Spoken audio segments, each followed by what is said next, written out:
তুমি শ্রী? বাবা তুই এসেছিস বাবা। দুদিন আমার কি কষ্ট হচ্ছিল তোকে আমি কি বলি। আমি সারা রাত ঘুমোতে পারিনি, আর ভেবেছি তুই কখন আসবি, তোকে আমি কথাটা বলবো। বাবা তুই আর একটা বিয়ে কর বাবা।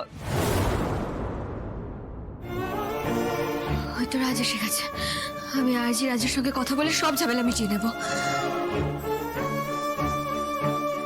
দেখ তুই এই মেয়েকে শ্রীকে বিয়ে করেছিলিস তুই ভালোবাসিস বলে, ও কত মিথ্যা কথা বলেছে, ওর বাড়ির লোকজন কত অপমান করেছে, তবু আমি মেনে নিয়েছিল, কারণ তুই ভালোবাসিস বলে।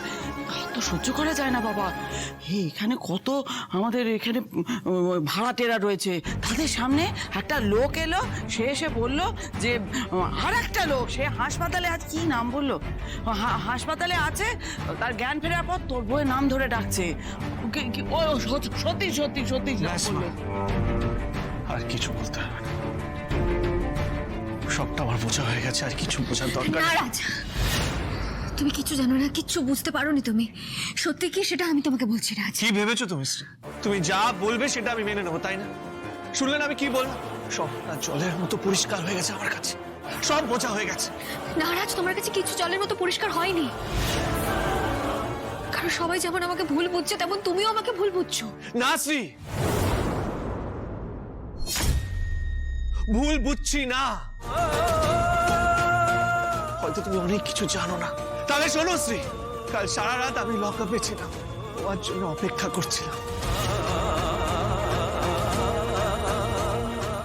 আমি তো বাদলকে বলেছিলাম যে দেখিস তোর বৌদি আসবে, ও বারবার বলেছে যে না বৌদি আসবে না।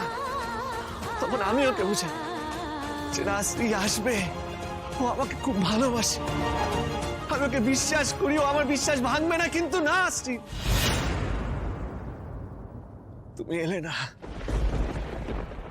তুমি ভেঙে দিলে আমার বিশ্বাস।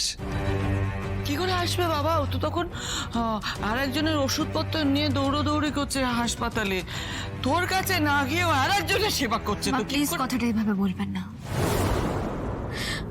আমি যা করেছি শুধুমাত্র রাজের জন্য করেছি, রাজের ভালোর জন্য করেছি।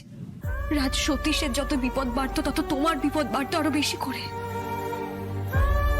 তাই রাজ আমি যা করেছি শুধুমাত্র তোমার জন্য করেছি। আজকে যদি সতীশের কিছু হয়ে যেত না, তোমার বিপদ হয়ে যেত রাজ।